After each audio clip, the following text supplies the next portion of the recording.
bathroom. So why? It is very disgusting. It is very worrying. Ghanaians, we are tired of you, the politicians. Ghanaians, we are tired of you, the politicians. Why are you doing this to us? When you are campaigning, you say a different thing. When they give you power, it's a... Mame Mao Akwaba and Faumbra Gan and Sam TVGH so Wafreme Adjoa searching. Mame Mao Akwaba and Faumbra Gan and Sam TVGH so Wafreme Adjoa searching. Ebusiafo journalist phone bi e no mo anu dem e wo mu radio station omu TV station so esu no omu ya osapone say omu how you na ne say eniame bi a NDC aban nipa odi anim a oye Ghana ye man pen His Excellency John Dramani Mahama eye no eye not na wan hwe ye a 4 years today 4 years e wa ha ya wo bo wani ana aba e wo say 4 years ne bi wo nanso 4 years no enche NDC fo anhwe ye a opposition o be ko na niguase o mbeje no as in 2016 de no na de ntina journalist na no dem a osu ye na ye wa ha e na NDC fo enwini aba o be ka kire ye say ye energy sector na e ka da ho nye kaketoa e na energy minister kra be ka kire ye say aka be 24 hours pe na Ghana nkanye na adundu e na adundu a chi say June July ye be de sun wa na Yesu aba ne ya sapone say a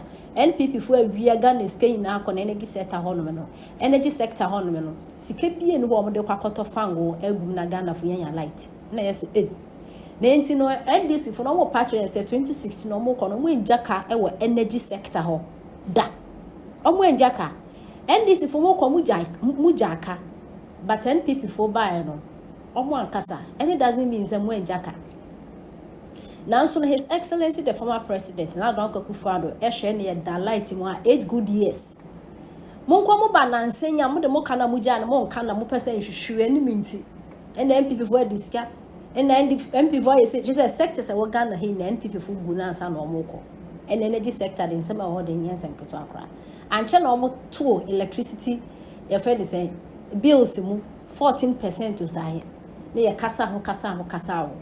Now say what's your mama na fango ne bo akofem me chefi wa prices akofem nti no omo at 5 cedis efiso into 5 cedis no mo at efiso na drivers ho atom no mo de 1 cedi ba be shem se na be yom kobu 1 liter ubetu ya 1 cedi 2 liters 2 cedis 3 liters driver for so mo ye pada nko mo ajimu because aban bi no otumi control fuel prices into sende artificial ya na sa akofem mo ntumi mfa kembe go mo so na ekoso bi no mo ye den anche ena your friend say Israel ena Iran almost to kwabe boom na chese fuel prices no she said Mahama ahwe ya His Excellency de beto no nye ena no wa pause kakra na ya wa sounds mbati almost chese almost sounds to 1st July and next week you see ma 102.45% aka and no use to fridge back fan and a lighter. There's a boson best now will obey 800 cedis. The boson may cry 2 weeks now will obey 800 cedis. And that's 72 who are Ghana here. The way to me, Sanya Macacrea will use wait to me at all light 800 cedis within a month. No wait to me, I catch and say energy sector or the Cassan Sudawa. What do you mean, politician for more chromia? Yentie journalist, Nakosem. And I'm asking you, exchange rate in the Sabre at that saying. The last time I checked, it was about 10:30. So what has the exchange rate gotten to do with an increase in tariffs again? I'm asking. And then you give other flimsy excuses. And then Ghana for the Wanyansa, the Kukrobotino, 2028 is just around the corner. 1st of July. And to be lighter. Hey, Mesa Kwakotia in Tubu 2.45%. His Excellency the President, and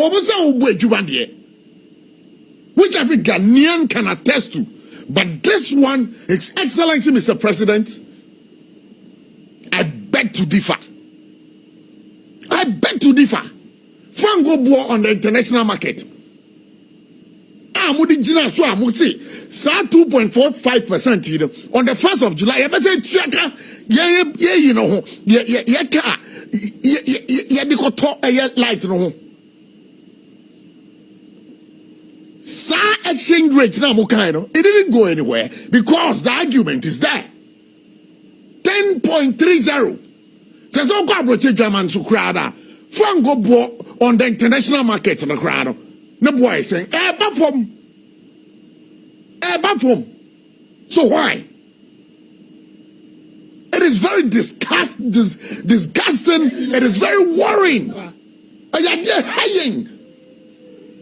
Ghanaians, we are tired of you, the politicians. Ghanaians, we are tired of you, the politicians. Why are you doing this to us? When you are campaigning, you say a different thing. When they give you power, it's a different thing altogether. Since 1992, I have been following elections in this country. And it's the same old story. MPP, NDC, they are coming from one mother. It is the reason why it's abre ushami auchemi yabre. This thing must be reviewed. The 2.45% are by 1st of July. Yes, chaka your light bill don't know. I dear hydrogen. Say crackan bi mu kika say so to high speed cordon. Meters be amudia but the speed cordon. I just speed kuma. So what is happening? Abochi FM. This is my voice today on this particular issue. It's very worrying. His Excellency, Mr. President, take a second look at this. You have promised the people of Ghana stable power. I'm not for complaining. There's still doomsday in this country. There's still doomsday in this country. And information I'm even hearing, and I say, and the Chesa 1 cedi levy on every liter of fuel. I'm going to talk. Our fuel station, Aden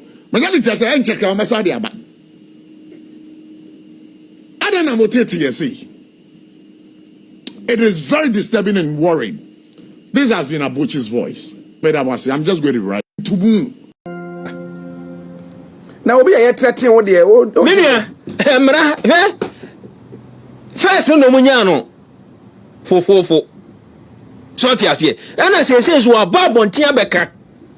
Say NDC amanokuo the president ene ne nkofo tata no ene wan sisu dua no an kaso ka what say o say ye threaten no one threaten no one person pam no me kwakwaji and I say ho MPP for hemfo ne ne wo mo ba pam ka so mbom be pam ne NDC enye ase no nkaja ne kan president wanka emia anameboa ye tienti de NDC for keka enso mo kan yenti tire so mo se ya ma me no mo ko program bi of fortune of mo say of fortune and the president. Why I mean massa you don't get it. You don't get it. Now oh sorry I want to see mo mpaye with this attitude and this behavior as a leader.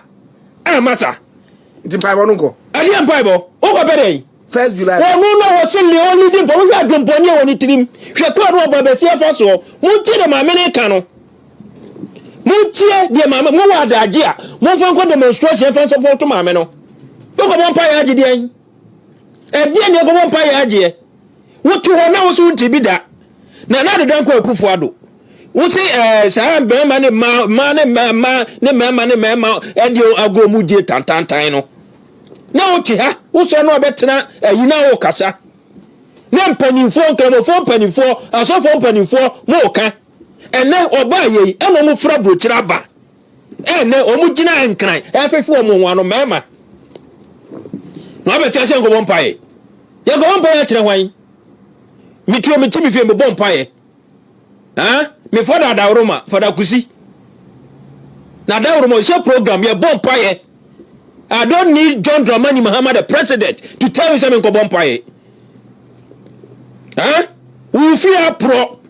ufie apro adwembone wo mutrim na mo de sebe obabasia mo de ne fa amanye wem wo highway mu na abeja gasia nkomo pa na boy kwanya ngopo betie na mi wontie so fu jataba you see ya hwe ya brother so bitu abetor ene ya de ese nyankopɔ de ono ne ye kan onu kono nko ofa so ye ne niema onum kwan ye ofa so a wo ye ne niema wote ase na sabe se wo yire ana wo ba ana maame ene de ne fa sa kwan boni we so a to the sense petition recommend president wono na mo bonu code mo fa bi ma no mo fa bi ma no ya bo me code o maame hunu wa abra mra so kire si ebu obi code o so se bu no code no bi sa bo no no so hu nsem mo ka mo se mo fa ma no na wudi nipa obabasia wudi ne fa sa mani hunu wem wudi ne fa sa sisia wem to the sense mo sa fra ne threaten no